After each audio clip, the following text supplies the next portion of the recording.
guys skills တိုင်မှာကြိုဆိုပါရစေအခုဒီဗီဒီယိုမှာတော့ RAM တွေဘာကြောင့်ဈေးတက်နေလဲဘယ်သူတွေအထီဆုံးဖြစ်မလဲနဲ့ဘယ်တော့လောက်ပုံမှန်မဖြစ်တော့မလဲဆိုတော့ပြောပြပေးသွားပါအခုတော့အားလုံးသိတဲ့အတိုင်းပဲ RAM တွေကမတရားတက်လာတယ်ဒီတစ်လနှစ်လအတွင်းမှာရုပ်တရက်ကြီး2ဆကျော်လောက်ခုန်တက်သွားဗျာအခု GPU တွေကတဖြည်းဖြည်းနဲ့ဈေးပြန်ကျနေတဲ့အချိန်မှာ RAM ဈေးကရုပ်တရက်ကြီးထိုးတက်လာအဓိကတော့ DDR5 တွေပေါ့ DDR4 တွေကဝယ်လူတဖြည်းဖြည်းနည်းလာလို့ short ထုတ်နေတယ်ဒါပေမဲ့အဲ့လိုသူလည်းရောင်တော်ပြန်လှုပ်ပြီးတက်တာပေါ့ DDR5 တက်တော့DDR4 ဝယ်လူများလာတော့သူတို့ကတက်အောင် AMD ကအခုအထိ DDR4 သုံးတဲ့အရန်ကောင်းတဲ့ CPU တွေထုတ်နေရလဲပါတာပေါ့။ဘာကြောင့်ဈေးတက်လဲကတော့ AI ကြောင့်ပဲပေါ့။အခုလောလောဆယ်မှာ AI server market ထဲကိုဒေါ်လာတွေဘီလီယံနဲ့ချီပြီးတော့ဝင်လာတယ်ဗျာ။အကုန်လုံးကဒီ chip တွေအလူရဲဝယ် server တွေအပြိုင်ဆိုင်ဆောက်ပွဲတော်ယူဖြစ်နေတာပဲ။အခုလက်ရှိ AI data center တွေကအရင်လိုမျိုး CPU GPU တခုတည်းမကတော့ဗျာ RAM တွေပါအများကြီးလိုတာ။အခု AI model တွေမှာတို့စီမှာဘယ်လောက်ဘီလီယံ parameter ပါတယ်စသဖြင့်အဲ့ model တွေမှာနှိုင်းယှဉ်တဲ့အခါမှာရေးကြပြောကြတွေ့ဦးကြမှာပေါ့အဲ့ဒီ model ရဲ့ size ပေါ့နော်အဲ့ဒီ model ကြီးတစ်ခုလုံးမှာပါတဲ့ data လို့ပဲအလွယ်ဆိုကြပါစို့အခုဆိုရင်အဲ့1 trillion ကျော် model ပါထွက်လာဗျာဒါပေမဲ့ကျွန်တော်တို့မေးခွန်းတစ်ခုခုမေးလိုက်တဲ့အခါမှာအဲ့ဒီ data တွေအကုန်လုံးတို့ကမသုံးနိုင်ဘူးတကယ်သုံးနိုင်တဲ့ပမာဏနည်းနည်းလေးဘာလို့နည်းနေရလဲဆိုတော့အဲ့ဒါ RAM မလောက်လို့user တယောက်အတွက်သတ်မှတ်ပေးထားတဲ့ပမာဏအတွင်းမှာပဲကောင်းကောင်းလုပ်နိုင်တယ် bro မေးခွန်းတစ်ခုမေးလိုက်ရင် data ဘယ်လောက်များများကိုကင်တွယ်နိုင်မယ်ဆိုတာတော့ဥမာဒီ video ကိုငါ့ကို transcribe လုပ်ပေးတင်မလားစာဖတ်ပေးလို့ဆိုအဲ့ video ဘယ်လောက်ကြီးကို तू ကင်တွယ်နိုင်မလဲပေါ့ပြီးလို့ရှိရင် bro အမေးအဖြေတွေကိုဘယ်လောက်ထိကြာမှတ်မိတယ်လဲဆိုတာပေါ့ကြုံကြမှာပေါ့ AI နဲ့ chat နေနဲ့ तू ကရှေ့ရဟာတွေမမှတ်မိတော့တာအဲ့ဒါကို context window လို့ခေါ်တယ်မေးခွန်းတစ်ခုမေးလိုက်ရင်ဘလောက်များတဲ့ data တွေကိုသုံးပြီးတော့အဖြေပေးနိုင်မလဲဆိုတာပေါ့ data ကတော့အလွယ်ပြောပါပေါ့သူတို့ကအဲ့ဒီ input output ကို token နဲ့ပြောတယ်ဒါပေမဲ့ဒီဗီဒီယိုက AI အကြောင်းမဟုတ်တော့အလွယ်ပဲပြောကြတာပေါ့ပိုပြီးတိကျတဲ့အဖြေတွေပေးခြင်း context window ကပိုကြီးမှရမယ်အဲ့တော့မှတော့ဒီ token တွေအများကြီးကိုတပြိုင်တည်းယူပြီးတွက်နိုင်မယ်ဒါပေမဲ့အဲ့ဒီ context window ကချက်အရန်ခတ်တယ်ဘာကြောင့်လဲဆိုတော့ RAM မလောက်လို့နောက်ပြီးတော့ training ပေါ့ training မှာလည်း RAM တွေပိုးစုပတ်ဆက်ကိုလိုတယ် RAM များရင်များသလိုသူတပြိုင်တည်းကြည့်နိုင်တဲ့ data ပမာဏပိုများတဲ့အတွက်အဲ့ဒီ model ကပို့ပြီးတော့တိကျမယ်ပေါ့နော်ဒါတော့သူ scaling လို့ပြောကြတာပေါ့အဲကြောင့်သူတို့ကလက်ရှိမှာ AI model တွေ hallucinate ဖြစ်တာမမှန်တာကအဲ့လိုမျိုး compute တို့ RAM တို့နည်းနေလို့ထင်ပြီးတော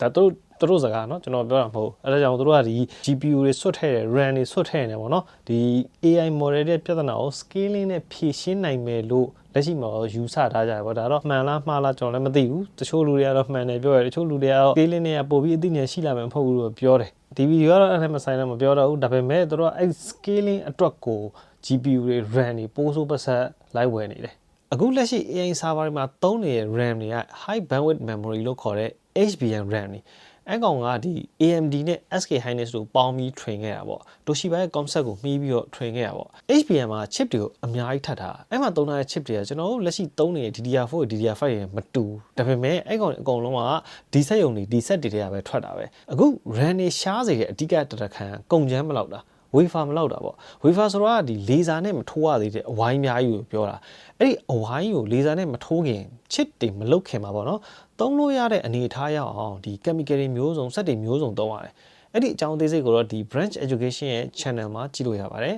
ဘာမှလို့ကြည့်ချင်တော့ TBH Lab ရဲ့ဒီဗီဒီယိုမှာကြည့်လို့ရတယ်အလွယ်ပြောရရင်တော့ wafer တစ်ခုဖြစ်လာဖို့တော့အဆင့်တွေအများများပဲပေါ့တစ်လမှာထုတ်နိုင်တဲ့ wafer အရေးအတွက်ကအကန့်အသတ်ရှိတယ်အဲ့ဒီ wafer တွေကို OpenAI တို့လို AI company တွေကရှိသမျှအကုန်လိုက်ဝယ်တာဗျာ OpenAI တခုတည်းတင်သူ့ရဲ့ project target အတွက်ဆိုပြီးတော့မနည်းဘူးယူတာတယ်တကဘာလုံးစုစုပေါင်းရဲ့40%လောက်ကိုသူတယောက်တည်းယူတာ order တင်တာပေါ့သူတယောက်တည်းတော့အဲ့လောက် order တင်နိုင်ရင်ကျန်တဲ့သူထက်ကြီးရဲ့လူတွေလည်းအများကြီးရှိသေးတယ်လေ Google တို့ Amazon တို့ Meta တို့ Microsoft တို့ Microsoft ဆိုရင်သူတို့ရဲ့ leader တွေကိုယ်တိုင်သွားပြီးတော့တောင်ကိုရီးယားကို order တင်တာပေါ့သူတို့ကရေရှည်စာချုပ်ချုပ်ချင်တာပါဗျာဒီဈေးနဲ့အကြာကြီးချုပ်ချင်တာဟိုကလည်းမရဘူးတဲ့ခြေလွှတ်လိုက်တယ်မင်းတို့တစ်နှစ်စာအဲ့လိုဟိုအချိန်အကန့်အသတ်နဲ့ပဲပေးချုပ်မယ်အကြာကြီးပေးမချုပ်တော့ဟုတ်တယ်ဒီဈေးကအပြောင်းလဲမျိုးစုံရှိနိုင်တော့အဲ့လိုမျိုးခြေလှက်လိုက်တော့ Microsoft ကလူတွေစိတ်ဆိုးပြီးတော့ပြန်သွားတယ်ဆိုပဲအဲ့တော့အခုလိုမျိုး AI server တွေကိုပတ်စံနဲ့ပေါက်ပြီးတော့ဝင်တဲ့အချိန်မှာလူတိုင်းကအဲ့ဒီ HBM chip တွေကိုထုတ်ချင်ကြတာမထူးဆန်းဘူးလေဒါဈေးကွက်စီးပွားရေးပဲအဲ့တော့ကျွန်တော်တို့ consumer ရဲ့အတွက် RAM ရဲ့ဈေးကွက်ထဲမှာရှားလာပြီးတော့ဈေးတက်လာတယ် Micron တို့ပါလို့ဆိုပေါ်တယ်ပဲတော်ပြီးရဲ့ငါတို့ consumer တွေမထုတ်တော့ဘူးတဲ့ပတ်စံပိုရမယ့် server တွေအတွက်ပဲထုတ်တော့မယ်ဆိုပြီးတော့ခက်တီတီနဲ့ crucial brown ကိုကောက်ပိတ်ပလိုက်အောင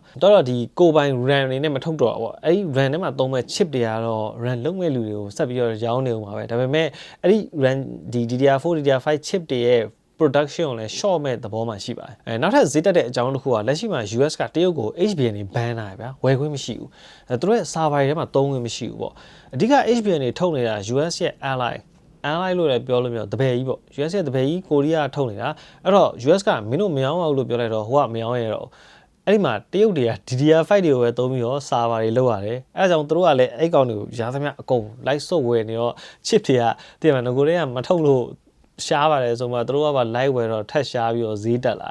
တယ်ဒါပေမဲ့သူတို့ live ဝယ်တဲ့ပမာဏအရင်ရောမများသေးပါဘူးအခုအဲ့လိုမျိုးဈေးတက်လာတာကျွန်တော်တို့ဒီ desktop RAM တွေမခဘူးဗျာအကုန်လုံးမှာတက်မှာ Sony PlayStation တို့ Nintendo Switch တို့အဲ့လို console တွေ Steam Deck တို့ပြင်မလားရှိသမျှအကုန် laptop တွေ desktop တွေ graphic card တွေပါတက်မှာပုံမှန်ဆိုလို့ရှိရင်ဒီ graphic card ထုတ်မယ်ဆိုရင်ဒီ laptop မှာသုံးမယ်ဆိုရင်ပဲဖြစ်ဖြစ်ပေါ့နော် Nvidia ဘက်ကနေပြီးတော့ GPU ရဲ့အဲ့ဒီ GPU အတွက် certify ဖြစ်တဲ့တွဲသုံးလို့ကောင်းမဲ့ RAM ကိုပါပေးတာပေါ့ဒီ graphic card ထုတ်မဲ့လူ laptop ထုတ်မဲ့လူကိုအဲ့ကောင်တွေက GDDR တွေပေါ့အခုက GPU ပဲပေးတော့မယ် RAM ကတော့မင်းတို့ရှာတော့တယ်အဲ့တော့ graphic card ထုတ်တဲ့လူတွေတော့တိုင်ပတ်ပြီပဲအဲ့လိုဈေးတက်မဲ့တဲ့မှာဖုန်းတွေလည်းမကြံခဲ့ပါဘူးသူတို့လည်းပါတယ်ဈေးတက်အောင်ပါ Samsung ဆိုလို့ရှိရင်သူတို့ရဲ့ mobile division semiconductor division စီက RAM သွားဝယ်တာမရောင်းဆိုပြီးခြေလှော့လိုက်လို့ Micron နဲ့ခိုးတွေ့ရတယ်ဆိုပြီးတော့သတင်းတွေတက်လာသေးတယ် Samsung ကကိုအချင်းချင်းဝယ်ရခန့်နေကျန်တဲ့လူတွေဆိုပိုဆိုးဖို့ပဲရှိရပါဖုန်းစိတ်မတက်ရင်တော့မှ RAM ပမာဏတိတ်အရင်လောက်မများတာပေါ့ဒါမှမဟုတ်လည်းအရင်တိုင်းပဲဗျာနှစ်တိုင်းတင်မှာပုံမှန်ဆိုရင် RAM နဲ့များလာအခုဆိုတော့မနစ်က RAM လောက်ပဲထည့်နိုင်တာဟုတ်ပါလို့ဖြစ်လာဖို့များပါတယ်ပြီးတော့ဒီနှစ်အစပိုင်းမှာဖုန်းပေါ်မှာနေ AI model RAM နဲ့ဘာညာဆိုပြီးလုံနေရတဲ့အခုတော့အကုန်လစ်သွားလောက်ပြီးထင်ပါတယ်ဘာလို့လဲဆိုတော့စောနာအပေါ်မှာပြောခဲ့တဲ့အတိုင်းပဲအဖြေကတိကျချင် RAM အများကြီးလွယ်လေ RAM နည်းနည်းလေးလဲဆိုရင်တလွဲတွေထွက်မှာပဲအဲ့တော့ဘာမှမထူတော့ဘူး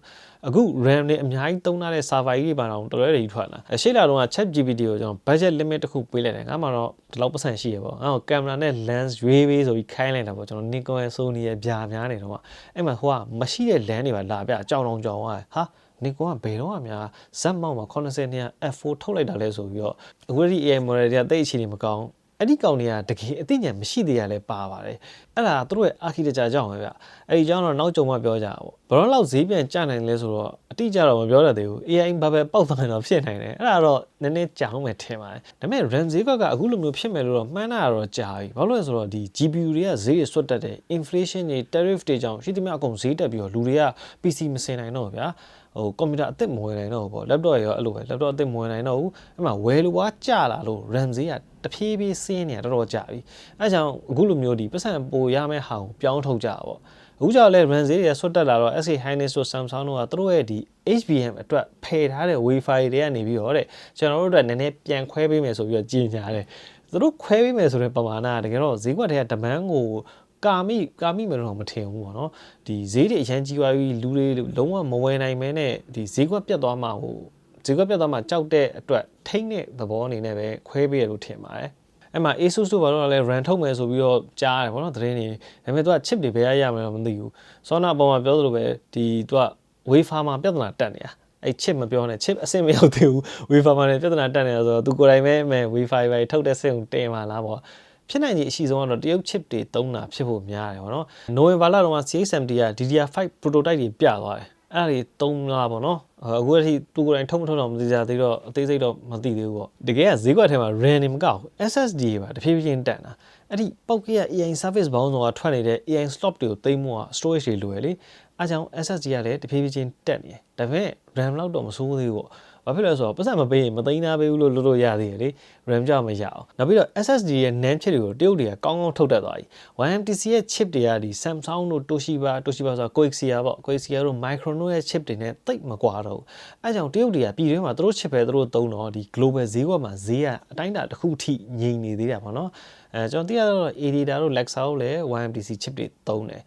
SD card ထုတ်တဲ့သူတွေလည်းတော်တော်များများအဲ့ YMTC ချစ်တွေသုံးတယ်အဲကြောင့်လက်ရှိမှာအဲ့ဒီ memory stick တွေ SD card တွေဈေးကငြိမ်နေသေးတာပေါ့ RAM ကြောင့်တရုတ်တွေက DDR4 ထိပဲထုတ်နိုင်သေးတယ် DDR5 ကိုအများကြီးမထုတ်နိုင်သေးဘူးအဓိက LPDDR5 မှာသွားတက်နေတာပေါ့အဲကောင်တွေ volume production မလုပ်နိုင်သေးဘူးဆောင်းတော့ပြောတဲ့ CH70 ရတဲ့ DDR5 က prototype ပဲရှိသေးတယ်ပြီးတော့ပြဿနာတွေကလည်းအများကြီးရှိသေးတယ်အဲကြောင့်လောလောဆယ် RAM မှာတော့သူတို့အားကိုးလို့မရတော့သေးဘူးထင်ပါတယ်။နောက်ပိုင်း Micron တို့ Samsung တို့လိုကုမ္ပဏီတွေကကျွန်တော်တို့ consumer တွေကိုမရောင်းပေးတော့ဘူးဆိုရင်တော့ဒီတရုတ်တွေကိုပို့ပြီးတော့သုံးလာရတာမျိုးဖြစ်နိုင်တယ်။ဒါပေမဲ့အဲ့လိုတော့လေသူတို့အဖြစ်ခံမယ်လို့မထင်ဘူး။သူတို့အစိုးရတွေကပြန်ပြီးတော့ဖိအားပေးမှာပဲလေ။တရုတ်လှုပ်ချက်တွေအကုန်လုံးကျွန်တော်တို့ computer တွေရောက်လာရင် security issue ဘာညာပြီးတော့ဒီ trade balance တွေပါပြဿနာရှိလာမယ်ဆိုတော့အဲ့ဒီဟာတွေကိုအဲ့လောက်ထိစိုးစိုးမဖြစ်အောင်တော့ပြန်ပြီးတော့ဖိအားပေးပြီးထိန်းမယ်လို့ထင်ပါတယ်။ နောက်ပြီးအခုအဲ့ဒီ HBM တွေကစွတ်တာထုတ်နေကြဗျာတကယ်သုံးတဲ့သူကလောလောဆယ် Nvidia နဲ့ Google နှစ်ယောက်တည်းရှိတယ်ပြီးတော့ Nvidia ရဲ့ GPU တွေရောင်းနေတာအဲ့ဒီကောင်တွေကို power ပေးဖို့လျှက်စစ်ကမတက်နိုင်ဘူး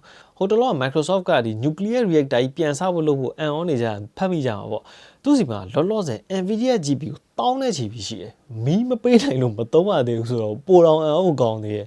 နောက်ပြီးအခုကဒီ generative AI ကိုစန့်ကျင်တဲ့လူတွေတဖြည်းဖြည်းပို့ပြီးများလာဗျာ ChatGPT တို့ဘာလို့ကျွန်တော်လည်းသုံးတယ်ဖုန်းထဲမှာလည်းအကုန်ထည့်ထားတယ်မေးခွန်းတစ်ခုကိုအဲ့ဒီကောင်းနေအကုန်လုံး app တွေအကုန်လုံးပတ်ပြီးတော့မေးတယ် limit တစ်ခုပြည့်ရင်နောက်တစ်ခုလာတာပဲကျွန်တော်ပတ်စံလည်းမပေးတော့ဘူးပတ်စံပေးလည်းမထူးလို့ခံစားရတော့မပေးတော့ဘူးလက်ရှိမှာအဲ့ထက်ပို့ပြီးတော့ကျွန်တော်အနေနဲ့သုံးနေတာမရှိဘူးပေါ့တကယ်ချင်း programmer တွေကတော့ Claudio ဘာလို့ကပတ်စံပေးလိုက်ရင်ပို့ပြီးသုံးလို့ကောင်းတဲ့အသုံးဝင်တယ်လို့ပြောတယ်ပေါ့နော်နောက်ပြီးတော့ပုံတွေဗီဒီယိုတွေထုတ်တာပေါ့အဲ့ဒါလဲ bro ကိုပိုင်တကိုယ်တကားသုံးဖို့အတွက်တနေ့ကိုဘယ်နှပုံထုတ်နေပါလဲပေါ့နော်ဗီဒီယိုတွေစီးပွားရေးလုပ်ငန်းသုံးဆိုလဲသူတို့ကြော်ညာမှာဒီလူတိုင်းက AI နဲ့ထုတ်နေလို့ရှိရင်အကုန်လုံးကခက်စင်စင်နေပဲဖြစ်လာရင် stand out ဖြစ်ဖို့ဆိုလို့ရှိရင်လူကိုပဲပြန်ပြီးဒီဇိုင်းဆွဲခိုင်းရတော့မှာပဲလေအဲ့တော့ဘာမှတိတ်မထူးလို့တော့ခံစားရတယ်ဒါလက်ရှိ AI model တွေအကန့်အသတ်ပေါ့အနာဂတ်မှာတော့ဘာဖြစ်လာမလဲတော့ကျွန်တော်လည်းမပြောတတ်သေးဘူးပေါ့ဒါပေမဲ့လူဆိုတဲ့အမျိုးက create လုပ်ရတာကိုသဘောကျတဲ့အမျိုးပေါ့ကိုယ့်ကိုလုပ်ရတာတော့အားမရဘူးကျွန်တော်ဒီ channel ရဲ့ YouTube thumbnail တွေအကုန်လုံးကိုယ့်ကိုလုပ်ထားပဲ